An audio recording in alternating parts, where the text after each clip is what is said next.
20 cm de talon, toujours la plus petite du plateau, bonsoir.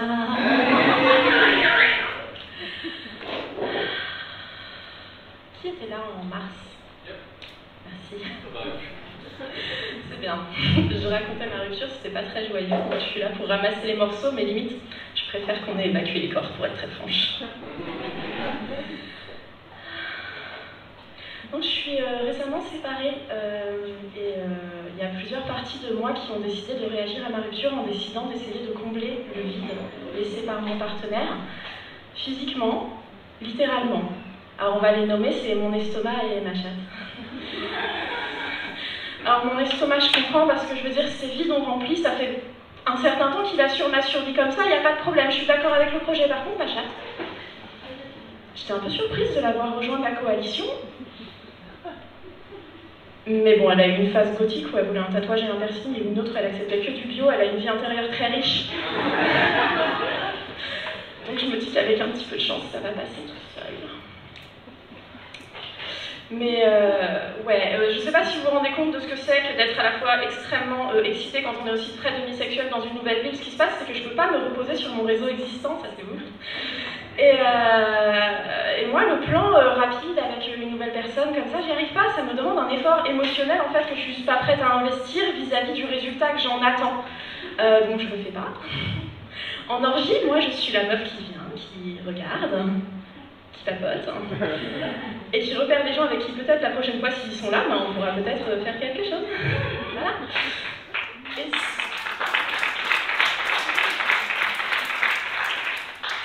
Et si vous vous demandez, mais qui sont ces organisateurs d'orgies incompétents qui continuent à inviter ce meuf, je tiens à vous dire que comme je suis la première au lit, je suis aussi la première réveillée, c'est donc moi qui prépare le petit-déj.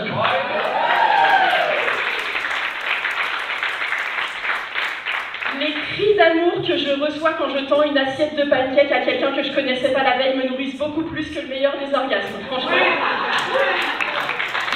Et d'ailleurs, le sexe, ça ne doit pas ressembler à la même chose pour tout le monde, tant que tout le monde est consentant et que tout le monde prend du plaisir, mais ça marche.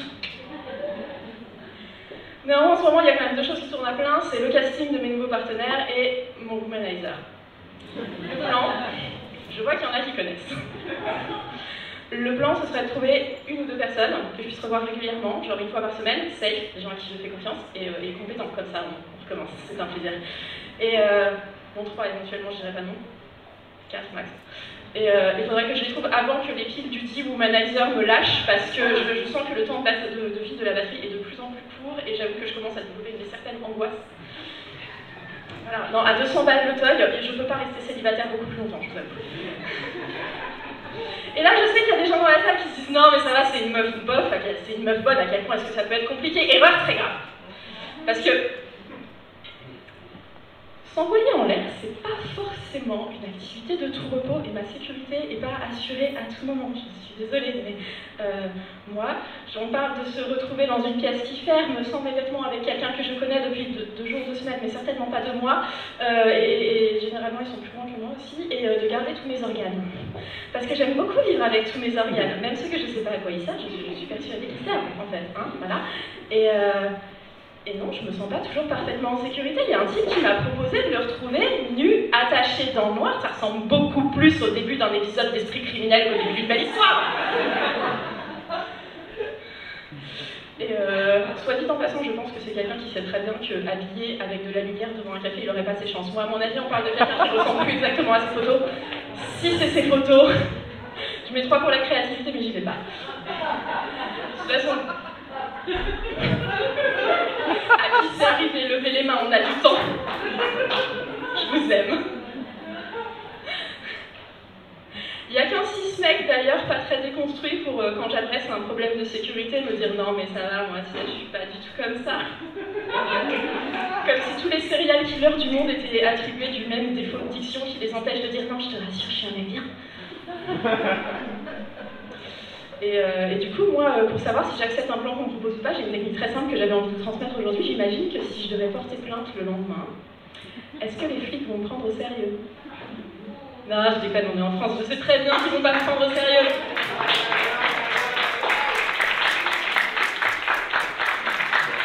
Ça, c'était la parenthèse à cap et je vais revenir au vif du sujet. Mais donc l'idée ce serait de trouver des gens safe avec qui j'ai envie de le refaire et j'ai envie de partager avec vous quelques petites anecdotes choisies des derniers mois. Et c'est probablement parce que j'étais pas complètement prête à me remettre en selle. Ma dernière relation elle était belle, elle a été longue et elle avait des choses puissantes. Et du coup apparemment mon type de mec en ce moment c'est indisponible. Donc j'ai été en date coup sur coup avec un type qui était dans une relation ouverte mais pas polyamoureuse, quelqu'un qui vivait à 1h30 de chez moi, quelqu'un qui est intermittent du spectacle et en tournée 5 mois par an, ma petite culotte a fondu. J'ai aussi accepté avec beaucoup d'enthousiasme un plan à 3 avec 2 mecs bi qui m'ont posé un lapin. Elle a eu du nez, la dame. Et j'ai aussi dit à quelqu'un sur Tinder qui me plaisait très beaucoup et il a dit que c'était réciproque. Et le lendemain, Tinder m'a dit « profil supprimé ».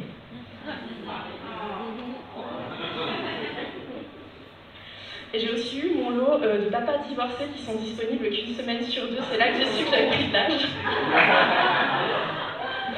Et rassurez-vous, toujours super fraîche, je n'ai aucun doute sur la question. En témoigne cette relation brûlante de 4 jours avec un type de 25 ans qui croyait que j'en avais 28 pendant que moi je croyais que c'était un trentenaire avec une babyface.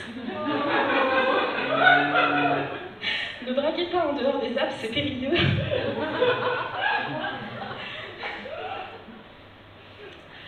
Et dès le début, il avait traité la relation potentielle comme un truc super sérieux avec des phrases comme « si on vivait ensemble », je ne vais pas aborder pourquoi faut pas le dire, mais il faut pas le dire, à moi. Et donc je lui ai fait savoir que j'avais quand même des doutes sur sa maturité quand même, et que je suis une femme qui demande une certaine largeur d'épaule, voilà. Et que du coup, je n'étais pas sûre, et il m'a répondu un truc très privé que je vais pas vous transmettre sur sa maman, mais tuyau. Si jamais un jour vous voulez convaincre une fille nettement plus vieille que vous, de presque 10 ans plus vieille que vous, avec une très forte poitrine, que c'est pas un truc oedipien qui se passe, peut-être ne mentionnez pas votre maman. Voilà, je pense que la bonne technique pour mettre la main sur une MILF, c'est pas... Non, voilà. J'ai aussi découvert mon nouveau statut de MILF, je suis pas encore complètement à l'aise avec le truc, donc je propose qu'on ne rigole pas à cette blague. Voilà, merci. Mais vraiment, la recherche est sérieuse, c'est-à-dire que, vous savez, la compétence, c'est vraiment pas donné. Moi, je pense d'ailleurs que c'est pour ça qu'il y a autant de meufs qui sont branchées tarot, astrologie, lecture d'aura, parce que les clairs orgasmiques, c'est toujours une chose, en fait, et on en a marre. Je veux dire, la vie est pleine d'incertitudes. Moi, j'en peux plus, personne n'a envie de s'arracher à notre canapé et la dernière saison de Bridgerton pour aller se faire mal baiser. Amen. Et on ne peut pas baliser le terrain en poser des questions parce qu'on entendra systématiquement non, moi je te jure, c'est le plaisir de ma partenaire, le truc le plus important pour moi. Il n'y a absolument rien de plus beau au monde qu'une femme qui jouit. Et se retrouver face à un mec qui est quand même en train d'essayer de poignarder votre chatte avec sa bite. Ou pire, quelqu'un qui essaie mais qui n'arrive pas.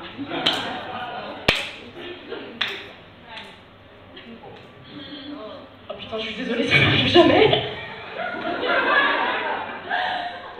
Ah non, il n'y a rien de pire qu'une personne qui pense que la sexualité ça se passe exclusivement autour du pénis et dont le pénis refuse de coopérer. Toi, t'es là, t'essayes de prendre un air à la fois engagé et patient.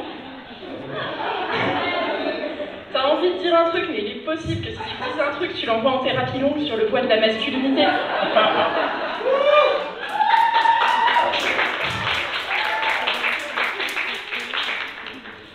Ma compassion est sans limite, mais ma patience en a.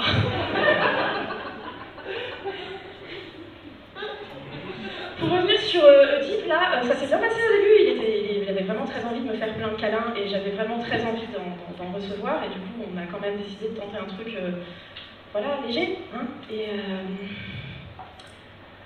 je me suis rendu compte la deuxième fois qu'on s'est retrouvés au lit que systématiquement il utilisait ce moment d'intimité et de vulnérabilité pour essayer de faire avancer la relation. Donc ça donnait... tu trouves pas qu'on s'embrasse beaucoup pour des plans cul? Ce qui m'a appris qu'apparemment la génération Z ne sait pas avoir un plan cul correctement. Ce sera le sujet d'une autre intervention, j'imagine. Et moi je trouve ça un petit peu facile parce que au lit, honnêtement, je suis dans mon bain d'hormones, on est en train de me papouiller, honnêtement, j'aime tout le monde. Je pense qu'il est temps de parler un petit peu de l'éthique du dirty talk. Ce qu'on se dit au lit, ça ne peut pas être retenu contre moi ensuite. Jamais. Je veux dire, moi, si je te dis que ta bite est la plus belle que j'ai jamais vue et qu'on m'a jamais baisé comme ça, il faut pas le prendre au pied de la lettre.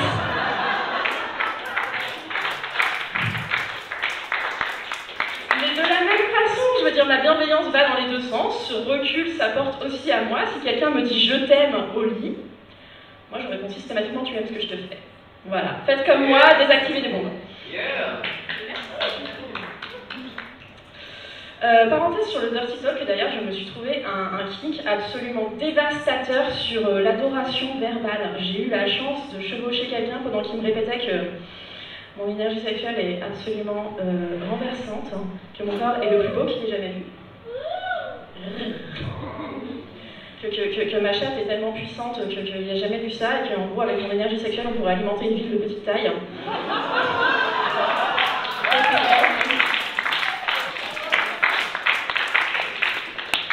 Ah, ça c'était bien. D'ailleurs, parce qu'on parle de mon statut de déesse descendue parmi les mortels, rigole pas parce que si tu rigoles, tout le monde va savoir qu'on n'a pas couché ensemble et c'est un peu la honte.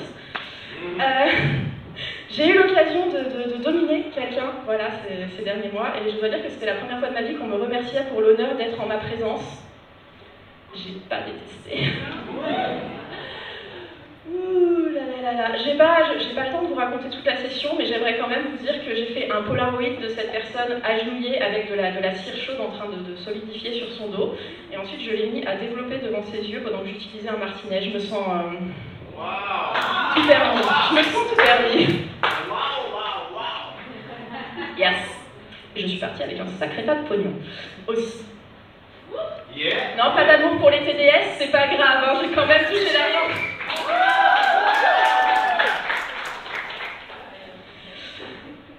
Et j'aimerais vous laisser avec ce petit souvenir quand même très...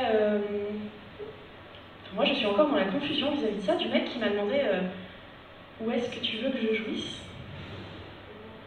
Non mais ça m'était pas arrivé depuis longtemps, vous savez, j'étais dans une relation engagée, le mec avait fait une vasectomie, mes amants avaient été choisis convenablement, et il dit où est-ce que tu veux que je jouisse Putain, attends, j'ai la réponse. Attends, alors déjà pas les yeux, pas les cheveux, pas les draps, si tu peux écrire ça, ce serait génial. Alors attends, parce que moi en termes de sensations, ça va pas changer grand-chose, mais je sais pas, il est spécial, il a un goût fraise, il a des paillettes. Maintenant que j'y pense, je me sens un petit peu offensée, c'est-à-dire qu'on est sur le point de vivre le moment ensemble et maintenant tu veux que je te regarde le faire. T'es fils unique? Non mais alors, maintenant que j'y pense et puisque tu t'es retiré, je propose que tu ailles jouir voilà, chez toi, hein, voilà, comme ça, c'est toi qui feras le nettoyage. Franchement, merci de demander. Vous restez madame.